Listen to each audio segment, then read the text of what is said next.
تیسرے کلمے کی بڑی برکات ہے۔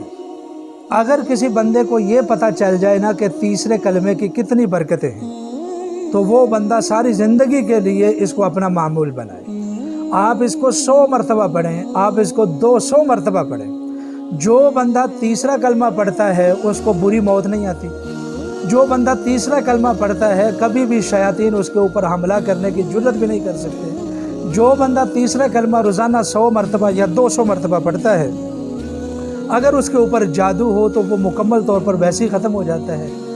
تیسرا کلمہ پڑھنے والا بندہ بھوکا نہیں مر سکتا، پریشان نہیں ہو سکتا، محتاج نہیں ہو سکتا، بے بس نہیں ہو سکتا۔ تیسرے کلمے کی اتنی برکتیں، آپ اس کو اپنی زندگی کا معمول بنائیں۔ کھانا کھائیں یا نہ کھائیں آپ تیسرا کلمہ لازمی پڑھیں۔ انشاءاللہ العزیز جب آپ تیسرے کلمے کو اپنا معمول بنائیں گے تو پھر آپ کو پتہ چلے گا کہ یہ اللہ کی کتنی بڑی نعمت ہے۔ اس میں کیا ہے؟ اس میں اللہ کی تعریف ہے۔ اس میں کیا ہے؟ اس میں اللہ کی حمد و ثنا ہے۔ اس میں کیا ہے؟ اپنی کمزوری عاجزی کا اعتراف ہے۔